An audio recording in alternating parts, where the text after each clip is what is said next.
Okay, so now we're at question number 5, and this question comes from Sheila. Sheila writes, my grandmother had a hysterectomy because of fibroids, and so did my mother.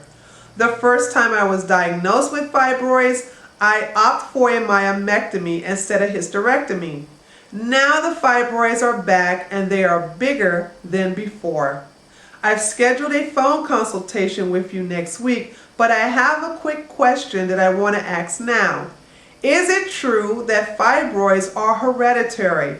If so, how do I prevent my future daughter from getting them, provided that I have a girl in the future?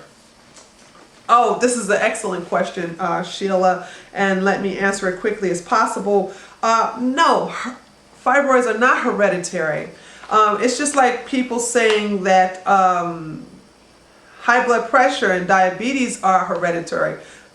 Disease are not hereditary. The lifestyle that caused the disease is passed down from generation to generation. Let me give you a quick example. Both of my parents have high blood pressure, okay? And they also have constipation problems, a lot of mucus related problems like sinuses and allergies and asthma.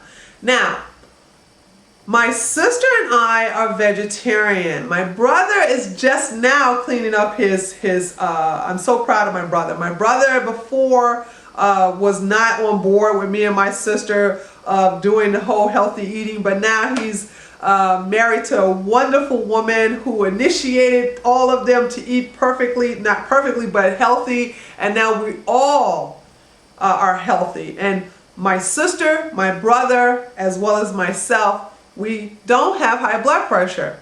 Now, if it was true that diseases such as high blood pressure and diabetes, and of course in this case right here fibroids is true, if it's true as a hereditary, then one of us will have had high blood pressure already.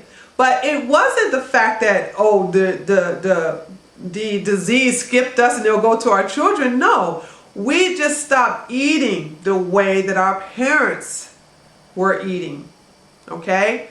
You stop the lifestyle, you stop the cycle that causes the disease or dis-ease. Now, when it comes to fibroids, I'm going to go a little deep here. Your grandmother could have been eating as well as drinking the things that cause fibroids to grow. She could also have a belief system that caused the fibroid to come as a sabotage after she had your mother or your uncle or after she had her last child. We don't know what happens behind closed doors with our loved ones. You have no idea her emotional turmoil. You also do not have any idea of her diet. The same thing goes with your mother. I think that the psychology of women, especially women of color, is passed down from generation to generation, not the disease or the fibroids that are associated with it. You eat the same way your mother eats, you drink the same things your mother drinks, and you think similar to her, and you have the same belief patterns, you will have similar conditions as your mother. It's not that the disease or the condition is hereditary, it's the lifestyle that has been passed down from generation to generation to generation that is the issue here. So the answer to your question is no, fibroids are absolutely not hereditary. I don't believe in any disease being hereditary. I just don't believe it, including cancer. It's the lifestyle that you learn from your parents that you have to use, excuse me for using this expression, unlearn. You have to unlearn these things and learn a new, healthier way of thinking, way of talking, way of living, way of eating, way of being. Do those things and you will not have the same health problems as your parents, or as in this case your mother. Okay, so now I'm on my final question. Told you guys these answers were never going to be short. I'm on question number 6, and this comes from Misha.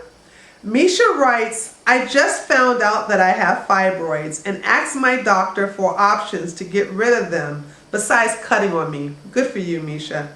He recommended uterine fibroid embolization. I read that it's also known as uterine artery embolization. What are your thoughts on this, and is it safer than a myomectomy? Okay, here we go.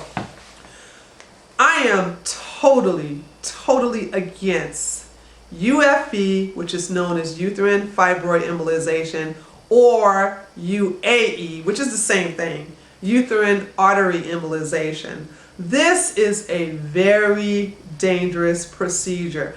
If I had to pick between the two of the evils, and don't get me wrong, I'm not on board with myomectomy. I'm not a fan of that either.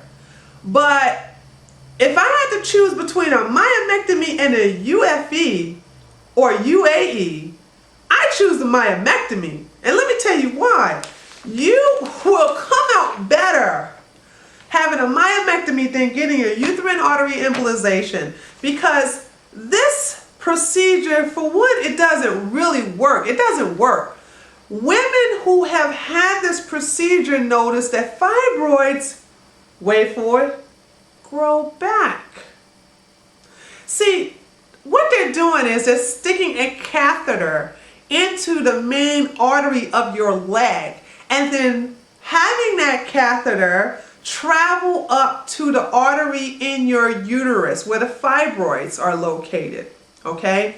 Now, what they do is once they find that fibroid, they shoot tiny PVA particles, which is plastic, tiny balls, tiny plastic balls.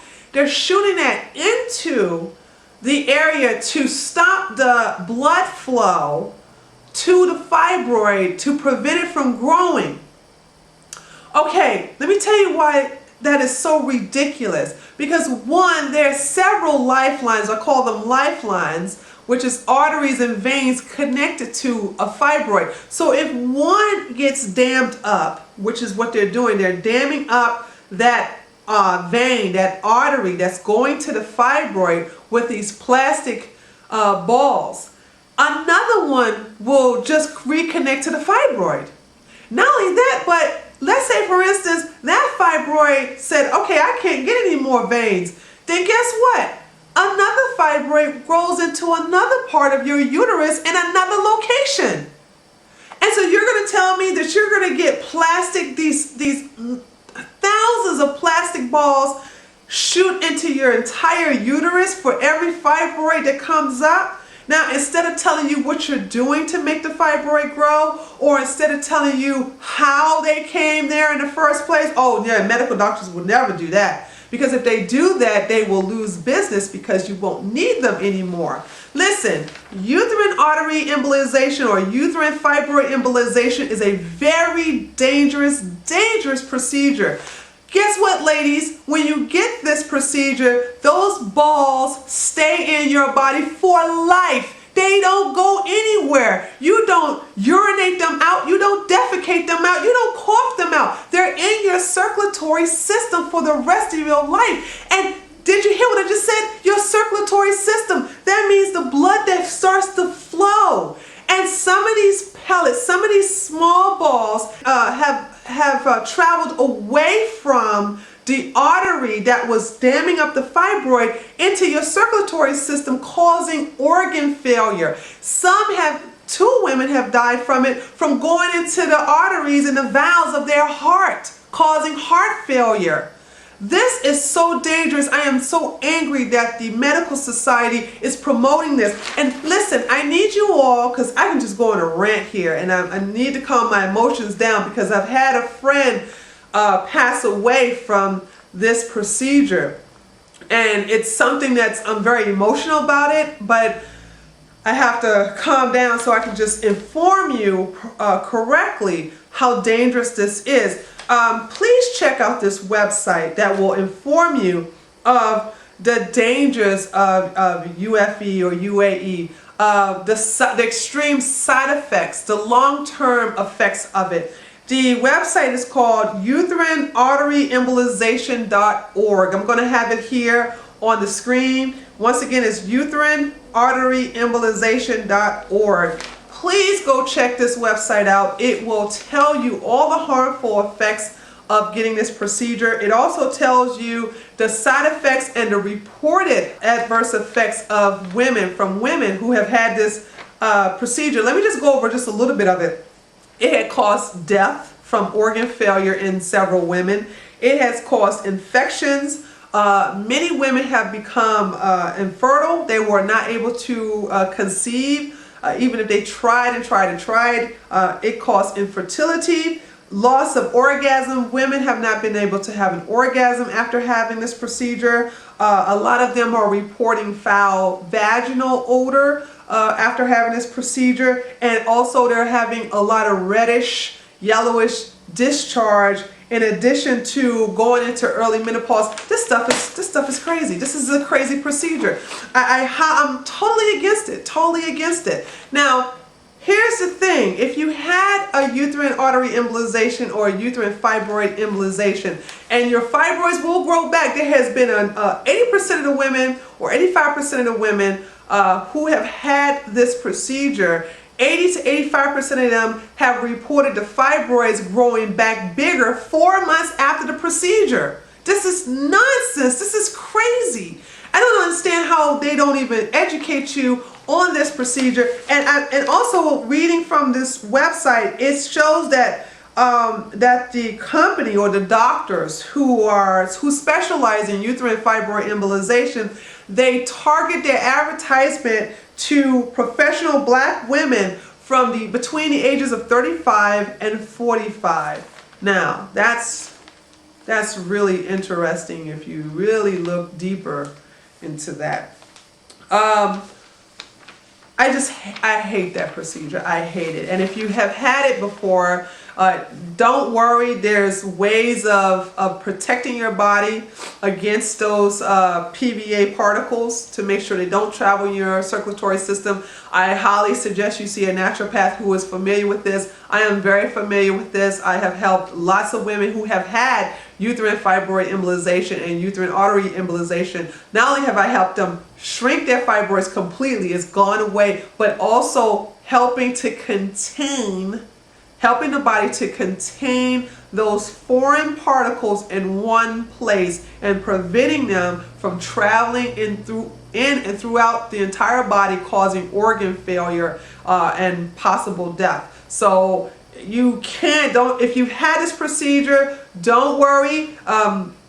Just release that from your mind. Do not think that this can happen to you. Just see either me or another naturopathic doctor who is familiar with this procedure and helping it to stay content in one place and not travel in the body, in addition to still shrinking your fibroids. Because let me tell you something, when you get this, or if you have gotten this, you notice that your fibroids are growing back. Why? Because you did not take care of the root cause. You didn't take care of why you got fibroids in the first place. And a lot of these doctors want to give you birth control pills, which is high in estrogen. And everybody knows, well, not everybody, but the doctors know that estrogen is one of the main causes of fibroids. If you have an overgrowth of estrogen, why would you take more estrogen? I don't even care. I have let women defend their medical doctors and say, but it's the low dose estrogen. It's low estrogen. It's still estrogen. It's still estrogen. If you got too much estrogen, you don't need low estrogen. Even low estrogen is too much estrogen. Come on. If you know someone who's thinking about getting uterine artery embolization or uterine fibroid embolization, please, please, please talk to them. Tell them do not get this procedure. Tell them to go to this website, uterinearteryembolization.org. Read up on it. Google the harmful effects of UFE or the harmful effects or the harmful side effects of uterine artery embolization. Google that and have a read. Study this stuff. Remember, once they put those plastic balls inside your uterus, they do not take them out. They're plastic. And I'm sorry, but the body cannot dissolve plastic. It just doesn't happen. Okay, so that's all the questions I'm going to ask right now. I'm so way out of time. I have no idea how long this is. I think I'm going to have to do a lot of editing on this. But this is Dr. Akilah. Thank you so much for listening to my question and answer fibroid video series. If you have questions of your own, please feel free to email me. You can go to my website at healingpowerhour.com to get my email address and to read up on our fibroid shrinking classes, as well as my audio workbook to shrink fibroids. You can also schedule your phone consultation or see me in person. Come to the Wellness Center. I have a wellness center in Germany as well as one in Atlanta. So if you can't come see me in person, we can do it online, through webcam or on the phone. So either way, I'm available to you all around the world, okay? All right, this is Dr. Akilah, and I leave you with the blessings of love, peace, health, happiness, and prosperity. Take care. Be blessed.